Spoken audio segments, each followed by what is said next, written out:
Mickey, can we give him a nudge? Hello. Is it like you might not want to miss this? Well, he asked about. I already talked about your pardon project, and he said he was going to get a hold of you. So I'm going to go see if he'd like to hear you. Yeah, that sounds fantastic. In the meantime, I can kind of update everybody else. Hello, everybody. Hey! I am Suzanne Monk. You all know me, everybody. And yesterday was a very, very, very good day. I know everybody is super excited. I am super excited because I know it's the first day. It's the first day towards the goal. Because I did wake up today, I did notice no matter how happy I was to hear Kamala Harris actually go ahead and resign, issue her concession. That was very professional of her, actually. So I appreciate that. Helps the country a great deal to do this healing thing they keep wanting us to do. But with regards to this healing thing that they want us to do, I noticed that today when I woke up, I didn't get to hug a lot of people. There's a lot of people I was not able to hug or celebrate with today because they are inside these bars. So we're not done. We're not done with the work that needs to be done. We're not done with our mission. We're not done with our quest. We have made a great victory, but we have greater victories to achieve. And so we need to keep working very hard on behalf of all of our friends and family members. And I want to tell you guys what you can do, because I got fielded a great number of calls in the last 24 hours with regards to what can I do to be part of the pardon process? What can I do to get my request to President Trump? What can I do to get President Trump to pardon us? What's happening with the pardons? So I'm going to tell you exactly what's happening, what exactly we know, and we need to be realistic. Because the president just won. Amen. And they are celebrating and working just as we are to put together a team of individuals that will help the president transition into the White House, right? Just like they do. We all know what a transition team does, and we all know that he's been prepping those people, but it's a process to get those people all moving. So we also know that he is in communication with members of the J6 community. His legal team is in communications. So we know that as a team is formed, who is prepared to move this process forward and fulfill the promise that President Trump has made repeatedly to provide pardons and clemency to the January 6ers. When that team is ready, we will be available and ready to provide them not only the strategy guide, which frankly they already have in their hands right now, you guys. But we will be able to provide them the most comprehensive list of January 6 defendants available on the planet. January 6 Pardon Project, the J6 Pardon Project, has prepared the most extensive and comprehensive list of everyone who has received any kind of charges for January 6th. And we are prepared and will be prepared in the weeks to come to present that directly to his team in a searchable fashion.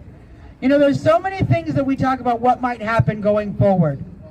And I am not the president. I don't get to make the decisions. Trust me, if I got to make the decisions, we'd be living in a different world right now. We wouldn't be on this corner because we wouldn't have all these people in jail. But we're here, we're here, and now we have to continue to put pressure on the president to make that right decision and to fulfill that promise. And I know that he will, but I also know my president understands trust but verify, right? That's right. And so we trust him to live up to his promise, but we're going to verify that by sending him emails to Donald Trump 45 Trump office. I think you can go to donaldtrump.com, you can look it up, and you can directly email the president and the first lady there.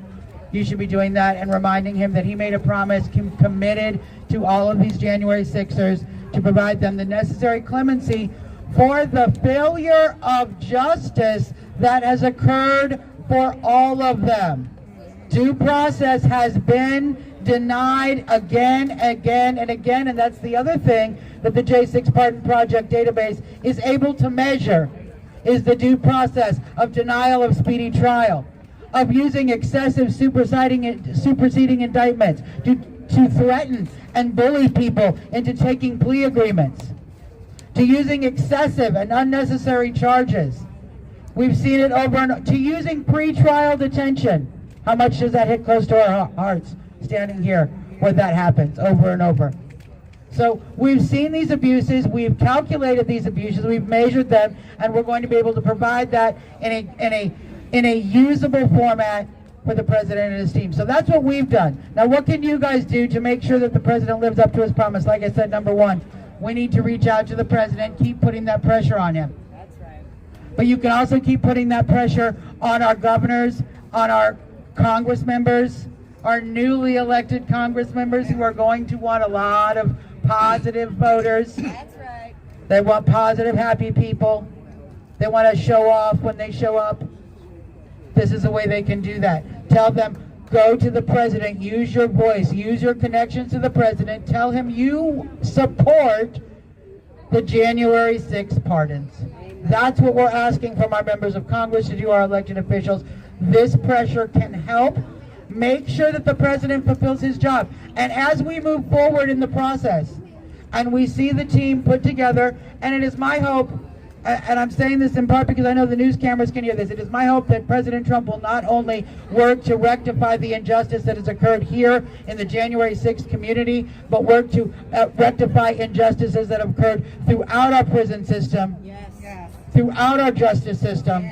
We need a massive overhaul of our justice system, and we need massive prison reform. And it doesn't matter whether you have an R or a D on your voter registration card. We all know that's true. That's right.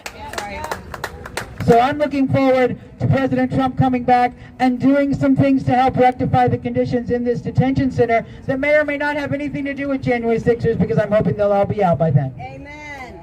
But he still needs to fix it, because we as a country need to do right by the law. If we are a country that lives under the rule of law, then that law must be equal for every single individual. It must be implemented equally for every single individual. And it must be executed fairly and humanely for every single individual. Equal justice for all. And that's what this movement is ultimately going to be about. You know, God makes things happen for a reason. God has long vision. He sees things 10, 20, 30, 50 years.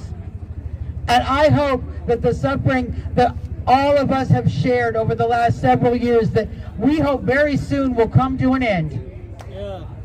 I hope all of that serves a greater purpose, and that is to rectify the egregious, heinous crimes against humanity that we, the American people, allow to happen every single day at facilities named FCI. We need to fix our federal correctional facilities. We need to fix our correctional system. We need to fix our country. That's right. And I'm certainly hoping my guy can help out. So, you guys, thank you very much. Please go to the j6pardonproject.com to read more about what we are doing. And certainly reach out to the president, let him know how important it is, how many people are counting on him, living up to his promise on day one to pardon the January 6ers. Thank you, Suzanne. I'm Suzanne Monk. Thank you very much. Hi, Morgan. We're going to get your boy out of there as fast as we can. I promise that to you. That's awesome. J6 pardon.